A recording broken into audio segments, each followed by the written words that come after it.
It's great to welcome to the program today California Governor Gavin Newsom, who is really in a very interesting situation right now, Governor, because on the one hand, California is now the fourth largest economy in the world. On the one hand, California, under your leadership, is not exactly a fan of this on again, off again tariff fiasco that we're seeing from the federal government. But at the same time, California is one of 50 states, and to some degree, you have to deal with the policy as it is. Talk a little bit about what can you do at the state level to try to mitigate the effect of this tariff fiasco? Can you do anything? Yeah, look, I appreciate that. We definitely have agency. We're not a bystander. And I say all the time to my staff, I remind myself, it's not what happens to you, it's how you respond to it. And so we're trying to respond through strength. We're the size of 21 state populations combined. I mean, California, as you said, was just announced yesterday by the IMF as the fourth largest economy in the world.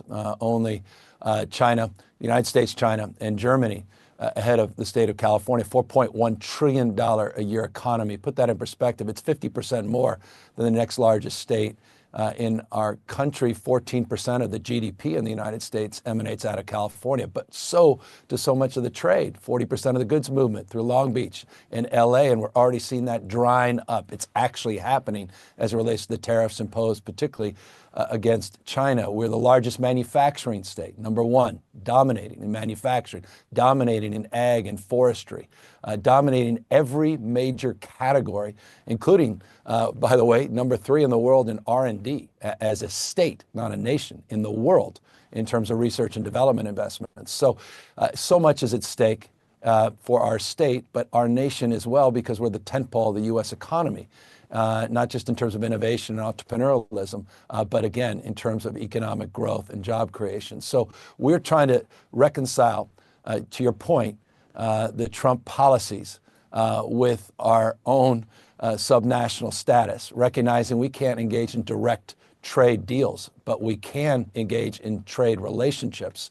And we've been doing that, meeting consistently with the ambassador from Germany, meeting with the ambassador from the UK, with the premier of British Columbia. We're running an ad campaign up in Canada, trying to encourage people to come to California, even if they're not going to come to the United States, or broadly speaking, to make the point we're not Washington, D.C. We're not the Trump administration. So I think therein lies how we can sort of play in that margin and punch above our weight. And of course, we're suing. We were the first state to sue the Trump administration because of the outsized impacts of these tariffs on our economy.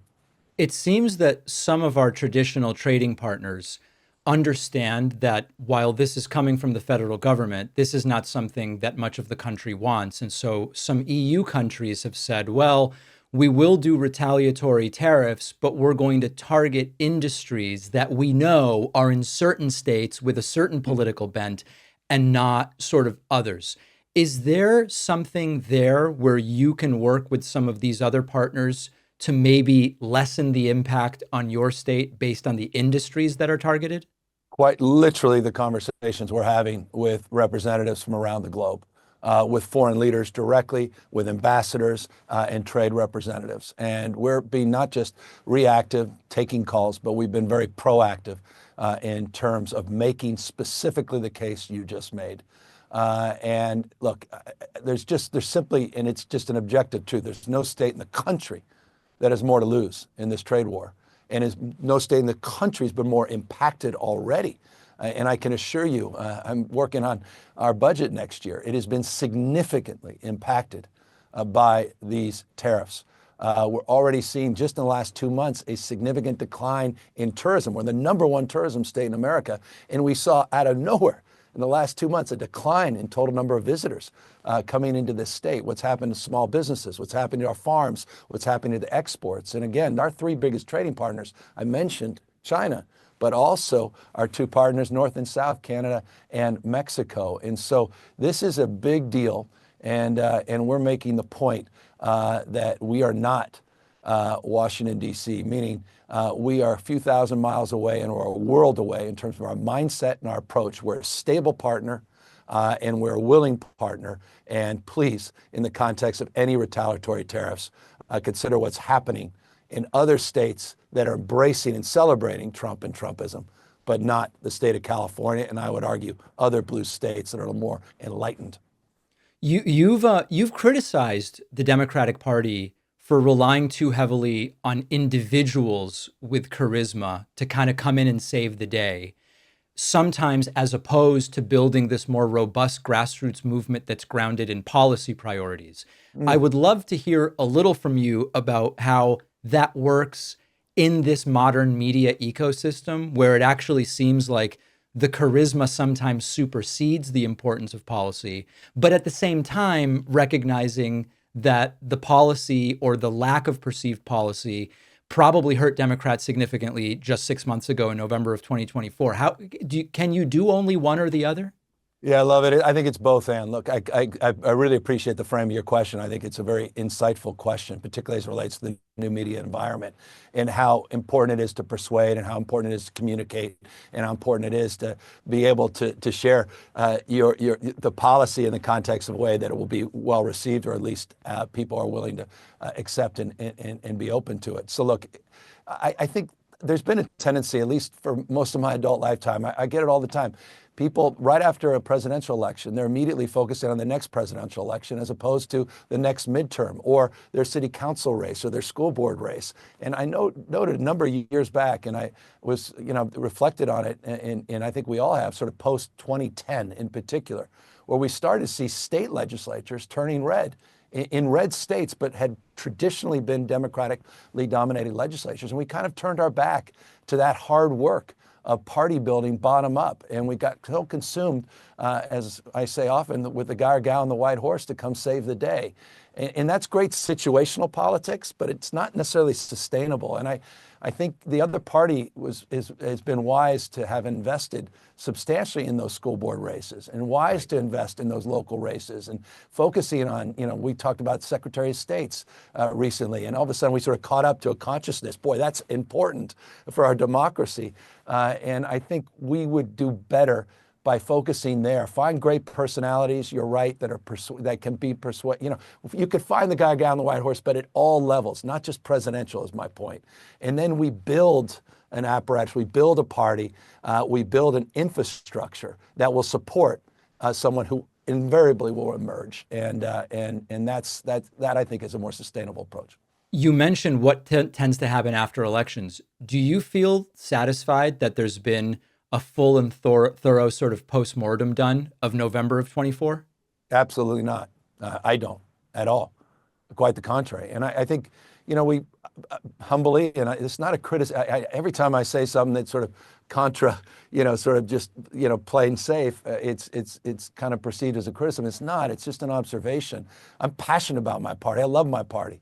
I love its history. I mean, people all the time, people talk about, well, be an independent. I would never abandon this party for any reason. Everything it stands for and what we represent historically, but I do think I gotta be a little bit humble here. COVID, we may have learned the wrong lessons even the first time Biden won.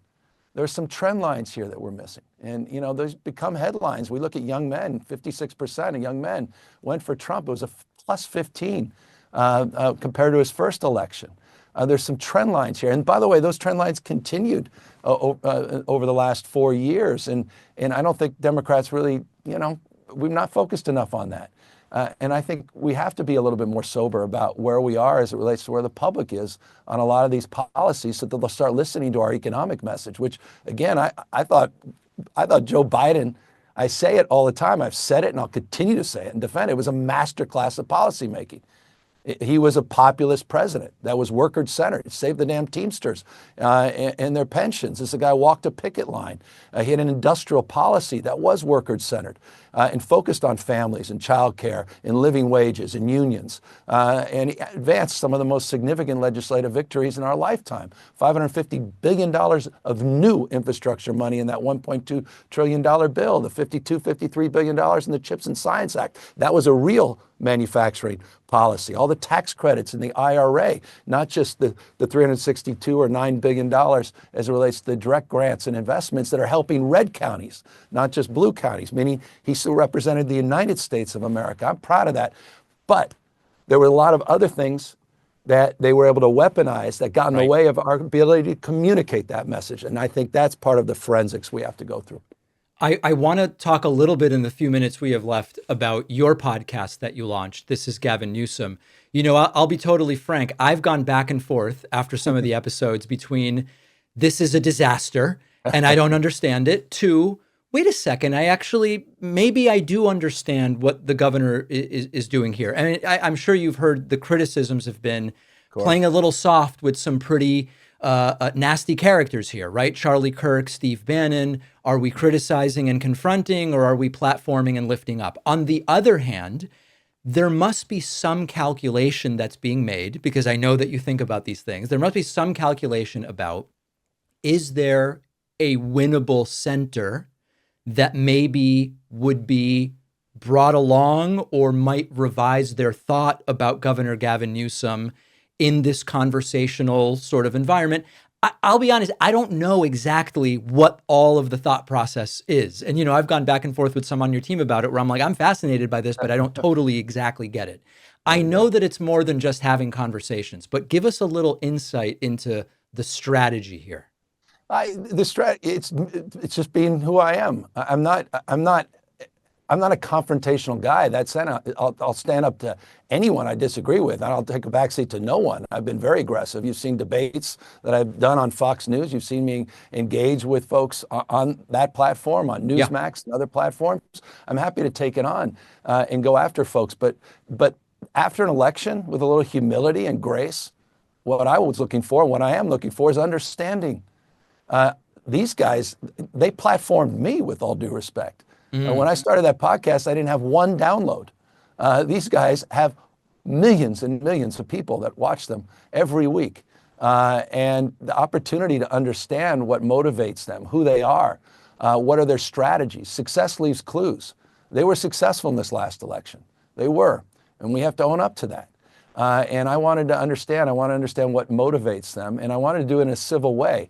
That's the approach. And yet I still debate different platforms. I still engage. I have 16 lawsuits against Trump administration. It's the first governor in the country to do a special session to quote unquote Trump proof, as the pundit said, California. We'll stand firm and tall. But at the same time, I seek to understand and before I'm understood, and to understand where this party is, where this nation is, what's happening with young men, who's influencing them. Charlie Kirk, disproportionate impact in that space. What these tariff policies represent, which is a value proposition that Bannon was able to express in very detailed terms in a way that I thought was important for Democrats to understand. There's a reason we're here, and there's not just the 2025 construct, but there are other people that are part of this MAGA movement that are also motivating what's happening. And I think it's important for Democrats to peek in on that. It's difficult. I get it. We want to take these guys out, take them down. At the same time, I don't think you do that unless you can show some civility that all of us, I think, expect. And I think all of us deserve as well. I'm not going to talk past people, down to people. And, everybody wants to be loved, needs to be loved, protected, respected, connected. And I do think there's some things that unite us. But obviously, we see the world very differently. And I'm not trying to, quote unquote, platform that thinking. I'm just trying to illuminate the reality of a world that exists and persists regardless of me platforming them or not. Governor Gavin Newsom of California, really appreciate your time and your insights today. Thanks so much. Thanks for having me on.